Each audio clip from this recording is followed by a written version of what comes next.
Hey family, welcome to day 22 of the Tax Video Per Day Challenge.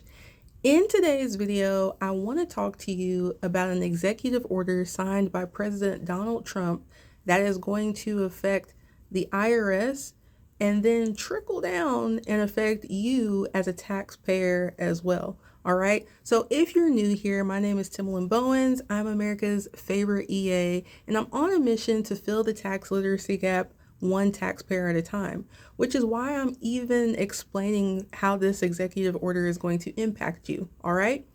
So, 2 days ago, President Trump came back in office, and since that time, he has signed an executive order requiring all government employees to get back to work in the office. Now, if you've been following along, you know that our prior, I guess you could say previous, IRS Commissioner, Danny Werfel, he stepped down on Monday. However, prior to that, he testified that roughly 50% of the IRS workforce is currently working remote. Now, that's okay because under Commissioner Werfel, what we have seen is great strides in improvement in technology, the efficiency that we are able to communicate with the IRS, the efficiency of the IRS being able to process things has improved. So with this transition of everybody being required to work at home, we are going to see a decrease in IRS staff because life is different now. For example, today, in Louisville, Kentucky, the school district had a non-traditional instruction day, which means my daughter didn't go into school. Instead, she had school from home. If I was not blessed with the privilege of owning my own business and able to work remotely from home, I would have had to call in to work. This didn't just impact me in Louisville, there are people around the country who are in the same situation. Well, now government employees, specifically for this video, IRS employees will not have that option. People can't always go into work.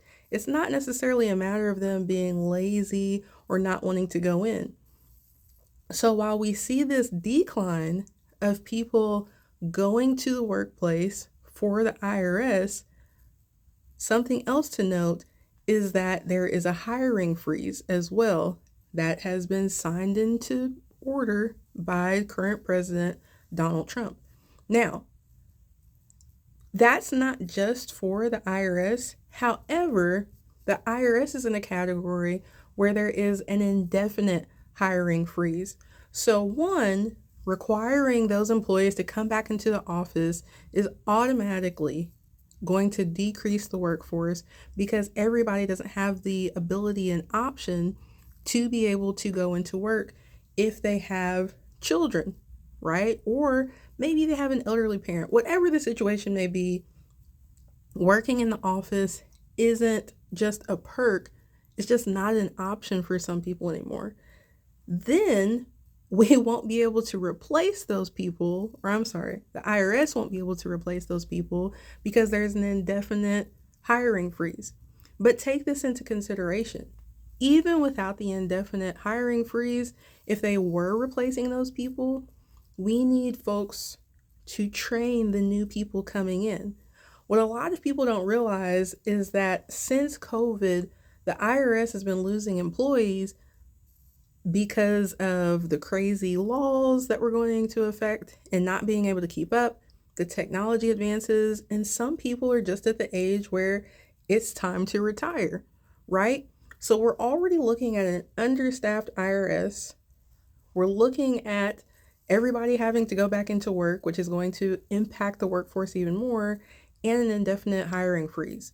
So how is that going to impact you? I'm so glad you asked. That is going to affect processing times, and it's going to also affect customer service.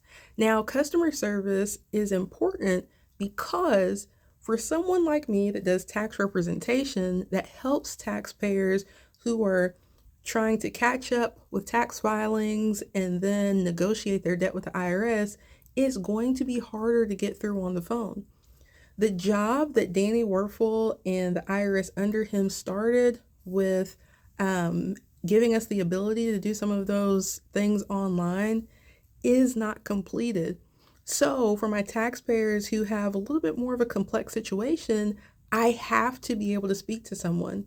And that's not even factoring in if we have a natural disaster and FEMA's needing to take more calls, that's going to pull people off the phone from answering for the IRS. So that's direct impact for my folks who are trying to get caught up with the IRS. Then we have people who may just be looking for their refund, right? Right now, typically, you can get your tax refund within 21 days of the return being filed. Pretty standard processing time, right? However, if you're in a situation where you're filing back taxes and maybe you have to paper file those, an actual human being has to process that. And guess what?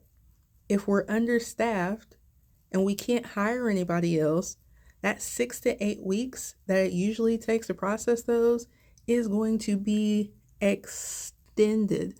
For example, maybe you don't owe the IRS, but you still haven't filed your 2021 tax return. Only 3 years of taxes can be e-filed, all right? So that year, that looks like 2024, 2023, and 2022. You have until May to claim a refund on the 21 tax return, but it has to be paper filed. So if you fit that criteria and you have to paper file that, it's going to take forever to get that processed because now it has to go and be processed by a person. You see where I'm going with this? So not just the people that owe, so we can't just say, oh, well, they should have kept up with their taxes and done what they were supposed to do.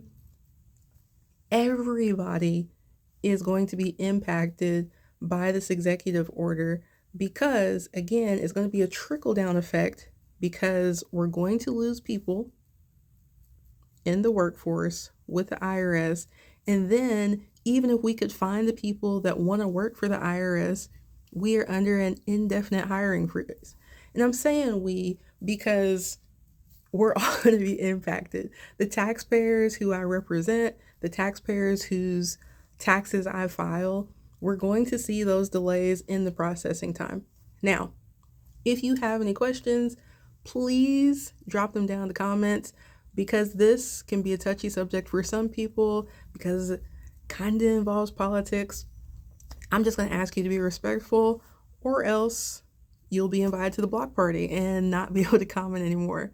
Now, there is a really, really good article that another tax expert has written that kind of details this more. I'm going to drop that down below in the caption as well, so you can check that out. But make sure you like this video, that you follow me on this platform, because as this evolves, I will be giving updates.